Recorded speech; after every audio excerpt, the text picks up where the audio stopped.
신랑은 저보다 2살 어린 신랑이었고 뱃속에 아기가 생겨서 결혼했어요. 신랑은 막내라서 애교가 많았죠.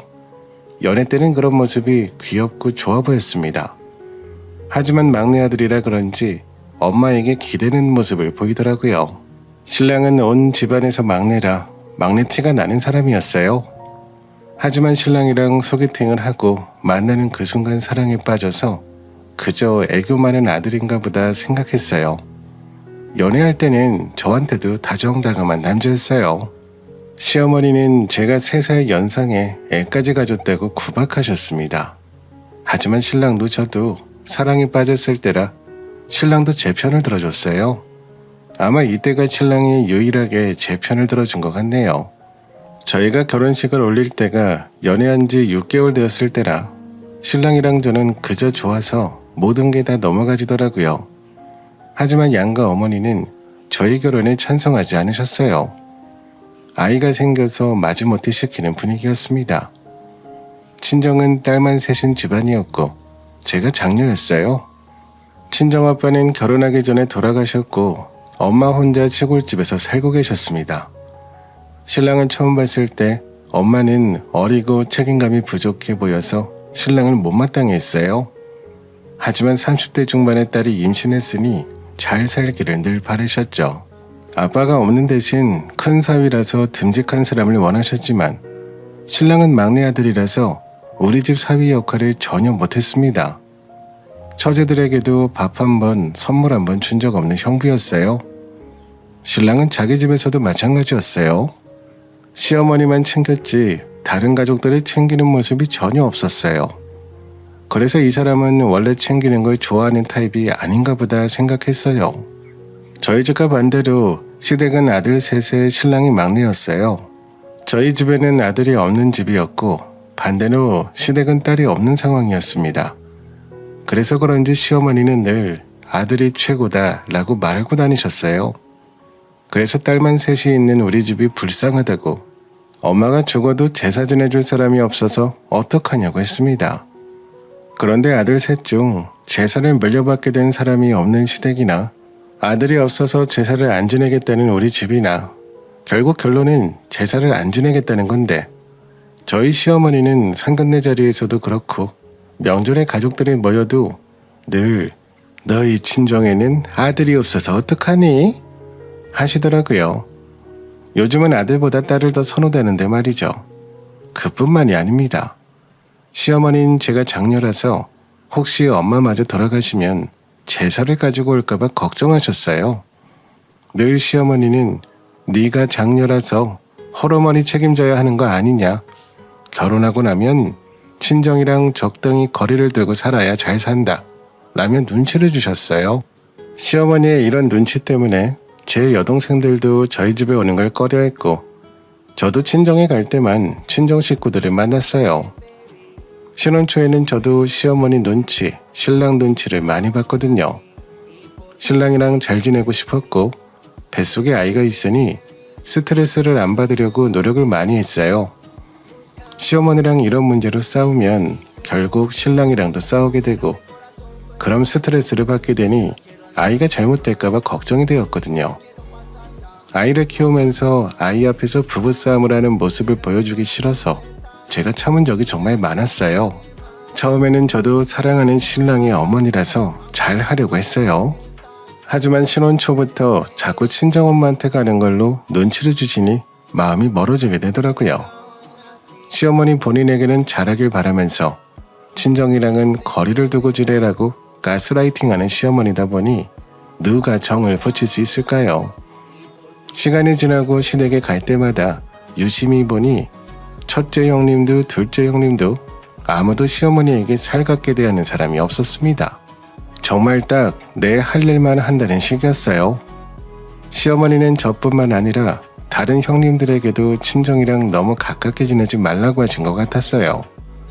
그러다 보니 형제들끼리 교류가 있고 친하고 그런 분위기가 아니었어요. 형님들도 저에게 관심이 없었고 정말 명절에만 모이는 사람들이었고요. 모여도 늘 말을 하는 건 시어머니뿐이고 다들 조용히 아무 대꾸도 하지 않더라고요. 처음에는 분위기가 왜 이렇지? 라고 생각했는데 1년이 지나니 저도 그렇게 되더라고요. 저희 집은 딸만 셋이 모이면 밤새도록 수다를 떨 정도로 사이가 좋거든요. 특히 둘째 동생이랑 아이를 같이 키우면서 더 친하게 지내고 있었고요. 그러다 보니 시댁의 이런 분위기는 시어머니가 만들었다는 생각이 들었습니다. 다만 이런 분위기를 신랑은 형수님들이 너무 엄마한테 잘하지 않아서 그래 라고 생각하더라고요. 우리 엄마는 며느리라고 구박하지 않는데 형수님들이 너무 엄마한테 기계적으로 대한다고, 우리 엄마는 딸이 없어서 외롭겠다고 이야기하더라고요. 신랑도 시어머니도 본인이 무엇을 잘못하는지 모르는 것 같았어요. 저희 시어머니랑 신랑이 이러다 보니 저희 친정엄마는 괜히 내가 안 좋은 소리 들을까봐 저희 집에도 자주 안 오셨어요. 한 번은 이런 일도 있었습니다. 엄마 친구분 자녀가 결혼해서 저희 집 근처에 결혼식장에 오셨어요. 저는 토요일 결혼식이라 당연히 저희 집에서 하루 주무시고 일요일에 내려가실 거라고 생각했어요. 하지만 엄마는 저희 집에 오시지 않고 바로 엄마 집으로 가셨어요. 엄마, 서울에 결혼식 왔으면 우리 집에서 주무시고 가지. 왜 말도 안 하고 벌써 내려가셨어요? 나랑 놀다가 셋째 퇴근하면 같이 밥도 먹고 쇼핑도 하고 그러지. 아니야, 엄마가 너희 집에서 자면 괜히 사위 눈치 보여. 결혼식 잘 받고 우리 동네 사는 사람이 같이 가자고 해서 잘 내려가고 있으니 걱정하지 마렴. 저희 엄마는 결혼하고 5년 동안 저희 집에 오셔서 주무신 적도 단 한 번도 없었고 5년 동안 5번 정도 오신 게 다였습니다. 그것도 아이를 키우면서 내가 아플 때 너무 힘들어서 엄마한테 잠시 맡기고 병원 다녀오고 한 거였죠.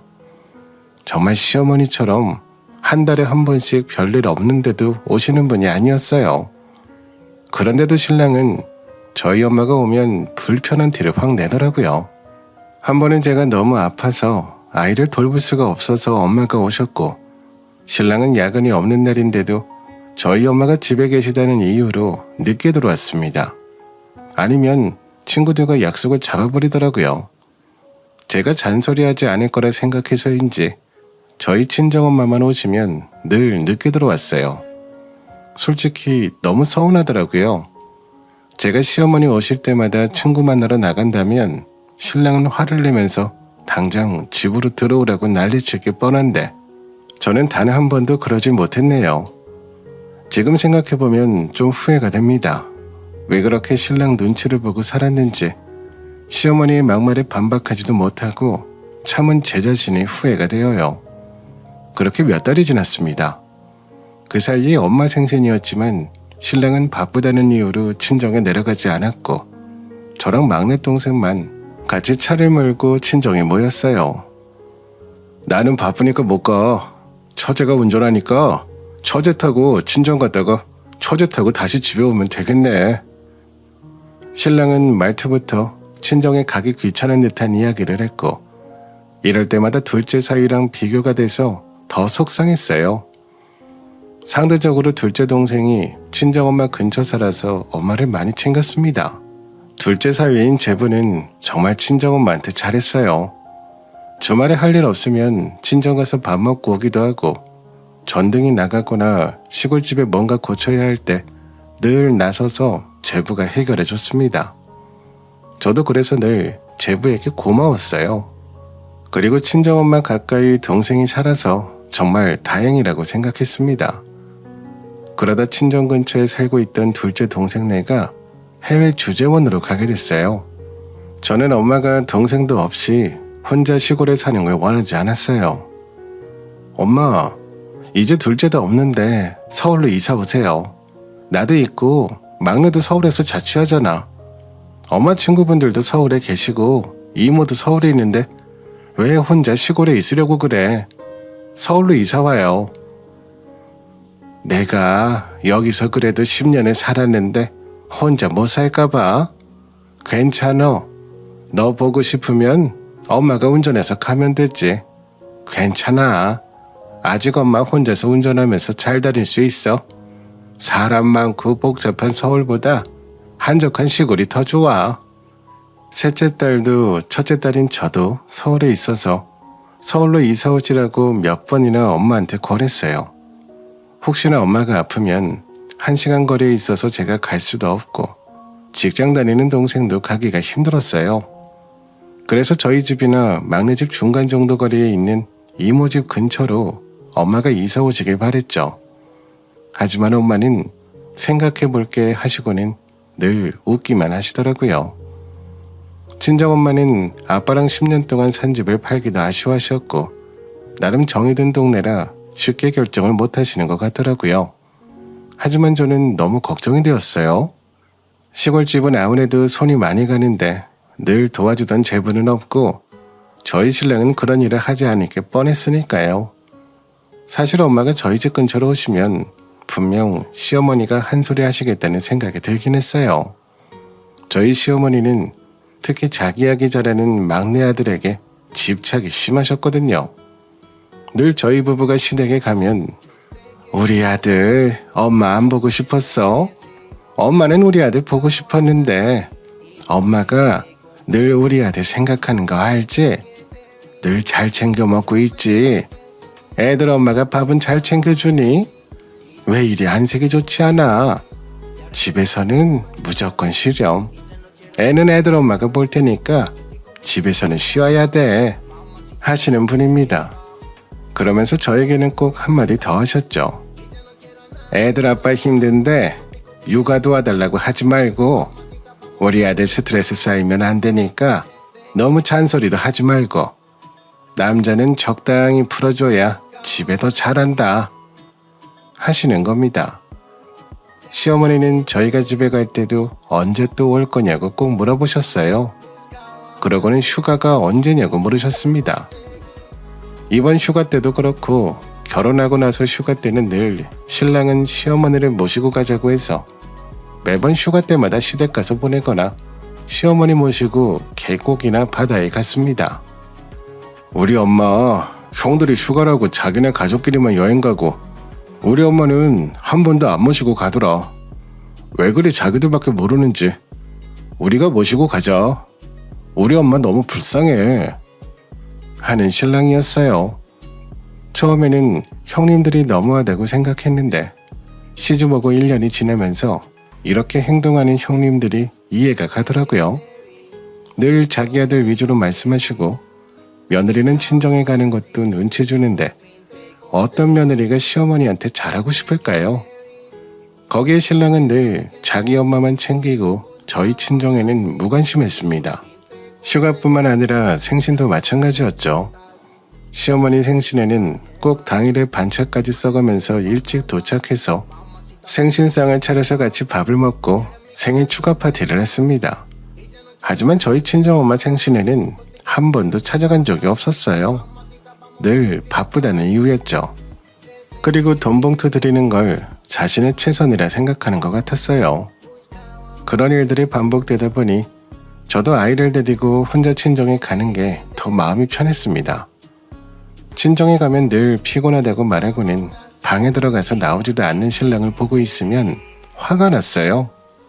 당신은 내가 시댁에 가서 방에 들어가 안 나오고 시어머니한테 말도 한마디 안 걸었으면 좋겠어? 당신은 나보고 늘 시어머니한테 잘하라고 하더니 당신은 왜 그래? 나 일하고 와서 피곤한 거 안 보이니? 차 밀려서 2시간 동안 운전해서 내려왔잖아. 나 피곤하니까 그만 잔소리해. 당신이 이렇게 잔소리하면 더 오기 싫어지니까. 신랑이랑 이렇게 말다툼을 하니 사실 친정에 혼자 오는 게 더 편했고 친정엄마는 잘 지낸다고 했지만 아마 친정엄마는 이때부터 눈치채신 것 같아요. 저희 부부 사이가 멀어지고 있다는 것을요. 친정엄마는 딸아이 표정만 봐도 안다고 하던데 저희 엄마도 마찬가지셨어요. 그렇게 몇 달이 지나갔어요. 평소 혈압이 높은 엄마라서 서울 큰 병원에서 정기검진을 받으세요. 엄마가 검진하러 서울에 올라오셨고 이번 검사에서 용종이 3개나 발견돼서 용종을 떼는 시술을 받으셨어요. 그리고 바로 내려가시기엔 피곤하니 저희 집에서 하루 주무시기로 했습니다. 신랑이 시어머니한테 이야기를 했는지 친정엄마가 집에 오신 지 2시간쯤 지났을 때 갑자기 방문하셨어요. 엄마랑 저녁에 뭐 먹을지 이야기하고 있는데 초인종을 누르신 게 아니라 비밀번호를 누르고 시어머니가 들어오시더라고요. 아니 어머니, 무슨 일로 저희 집에 오셨어요? 오늘 오신다는 이야기 없으셨잖아요. 사돈 어른이 오신다고 해서 왔지. 아니 사돈, 아무리 딸 집이라고 주무시고 가시는 건 아니죠. 애들도 피곤한데 더 늦기 전에 집에 가세요 하면서 엄마 가방을 챙기시는 겁니다. 그러면서 아직 60대인데 왜 딸 집에 신세 지는 건 너무한 거 아니냐며 사위 생각도 좀 하시라고 말씀하시더라고요. 저는 시어머니 말이 기가 차서 아무 말도 못했어요. 한 달에 2번씩 시댁으로 부르시거나 저희가 안 가면 말도 없이 저희 집으로 오시는 분이 시어머니셨어요. 시어머니는 저희 엄마를 위아래로 쳐다보시면서 저는 한 번도 아들 집인데 잔 적이 없어요. 요즘은 부모들이 알아서 해야지. 병원도 왜 딸이랑 같이 가세요? 시집 안 간 막내딸도 있는데 꼭 첫째 집에 와서 주무시고 가야겠어요. 하시는 겁니다. 제가 너무 어이없어서 저희 엄마도 한 번도 주무시고 간 적 없으세요. 그리고 동생은 바빠서 오는 시간이 안 나서 제가 처음으로 모시고 간 거였어요. 늘 동생이 모시고 갔고요. 너는 내가 아플 때는 한 번도 같이 병원에 안 가더니 친정엄마라고 모시고 가고 정말 딸 없으니 서럽네 서러워. 너도 그러는 거 아니다. 시어머니도 모시고 다녀야지. 아무튼 사돈, 이만 일어나시죠. 짐은 이게 단가요? 시어머니의 이런 막말을 듣고만 있는 엄마를 보니 너무 속상했어요. 거기에 본인이 나가면서 사돈어른도 같이 나가자고 하시면서 엄마 가방까지 들고 신발을 신고 나가는 겁니다. 그러면서 똑같은 말을 반복하시더라고요. 애들 사는 집에서 자는 거 아니라고, 자기 아들 불편하다고, 직장 다니고 집에 오면 쉬어야 되는데 장모님이 있으면 쉴 수 없다고 몇 번이나 같은 말을 하셨어요. 그러면서 엄마 가방을 다 들고 나가버리시니 너무 어이가 없었어요.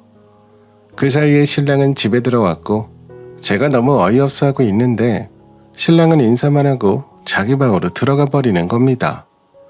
이런 상황을 만든 것도 모자라 해결하지도 않고 방으로 들어가는 신랑을 보니 이 사람은 정말 우리 엄마에 대한 배려가 전혀 없구나 라는 생각이 들었습니다. 솔직히 저희 신랑 너무하지 않나요? 이럴 때는 장모님 오랜만에 오셨는데 주무시고 편하게 지내다가 가세요 해야 하는 거 아닌가요? 제가 시댁에 매년 휴가 때마다 시어머니 모시고 여행 다니고 했으면 신랑도 저희 친정에 이 정도는 할 수 있는 거 아닌가요? 늘 자기 엄마는 불쌍하다 하면서 정작 저희 엄마한테는 관심이 없는 신랑이 야속하고 미웠어요. 엄마가 아파서 병원에 갔다 온 이 순간에도 결국 자기 자신밖에 모르는 신랑이라 더 이상은 같이 살고 싶지가 않았습니다. 신랑은 이런 반응에 화가 나서 얼굴까지 다 빨개졌고 제 얼굴을 보고도 신랑은 못 본 척 하더라고요. 제가 눈물이 그렁거리는 모습을 보고도 말이죠. 그래서 제가 저희 엄마 오늘 수면하셔서 집에까지 운전해서 못 가세요. 그러니 주무시고 가셔야 돼요. 그리고 저희 신랑이랑도 다 이야기 됐고요. 그러니 다시 가방 주세요. 아니 너는 나밖에 모르니?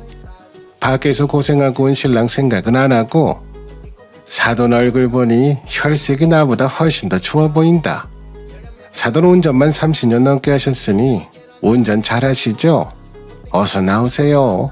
같이 나갑시다. 아들 일하고 오느라 수고했는데 나오지 말렴 하면서 재빨리 저희 엄마 손을 잡고 나가는 겁니다. 저희 엄마는 시어머니의 이런 행동에 저보고 손사래를 치면서 따라 나오지 말라고 하더라고요. 그래서 제가 당신 진짜 너무한 거 아니야? 매 휴가 때마다 나는 시어머니 모시고 여행을 갔어. 아니면 시댁 가서 2박 3일 동안 어머니 비위 맞춰드렸어. 근데 당신은 오늘 하루 우리 엄마 온 것도 못마땅해서 시어머니한테 고자질을 하니? 아니, 내가 무슨 고자질을 했다고 그래. 엄마가 오늘 전화 왔길래 장모님 오신다고 이야기한 거밖에 없어. 근데 왜 내 탓을 하는데? 시어머니가 오시면 우리 엄마가 편하실 거라 생각해? 그리고 늘 친정에 가는 거 못마땅해 하시는 거 당신도 알면서 굳이 사실대로 이야기해야 돼? 정말 당신이랑 못 살겠다. 2주 전에도 시어머니 모시고 온천 여행 가서 내가 얼마나 잘해드렸는데 당신은 고작 하루도 못 참아서. 아니, 내가 장모님 나가라고 말했어? 왜 내 탓을 하는데? 너야말로 엄마랑 고작 온천 여행 간 걸로 얼마나 생색을 내는 거야. 그리고 당신 우리 엄마 모시고 병원 간 적 한 번 없잖아. 하면서 적반하장으로 화를 내는 겁니다. 정말 이 사람이랑 대화가 통하지 않는다라는 생각이 들었고 신랑의 만정이 다 떨어졌습니다. 이 사람이랑은 평생 같이 살지 못하겠다는 생각만 들었어요. 그리고 첫째 딸이 잘 산다고, 신랑이 잘해준다고 친정엄마한테 했던 모든 거짓말이 들통나서 정말 속상했어요. 사실 친정에 애랑 둘이서 갈 때마다 엄마는 우리 딸 잘 살고 있니? 너무 힘들면 꾹꾹 참지만 말고 엄마한테도 이야기해. 너는 어릴 때부터 너무 잘 참아서 엄마가 걱정이었어. 하신 분이었어요. 시어머니 손에 쫓겨나가듯 나간 엄마가 눈에 밟혀서 1시간 내도록 울었습니다. 방에서도 제가 우는 소리가 들렸을 텐데 신랑은 단 한 번도 남아보질 않더군요. 오히려 4살 된 아들이 엄마 울지 마요 하면서 제 손을 잡아주는데 그 모습이 더 마음이 아파서 울었습니다. 나도 우리 엄마한테는 눈에 넣어도 안 아플 자식인데 이런 모습을 보셨으니 집으로 내려가는 엄마는 얼마나 우셨을까 생각을 하니 가슴이 찢어지는 것 같았어요. 그날 저녁 아이를 재우고 밖으로 나와 엄마한테 전화를 걸었어요. 엄마, 잘 도착했어? 엄마 정말 미안해. 이런 모습 보여주기 싫었는데 미안해요 엄마. 엄마랑 통화하는 1시간 동안 펑펑 울었습니다. 엄마는 제 이야기를 듣고만 있었어요. 친정에 올 때마다 제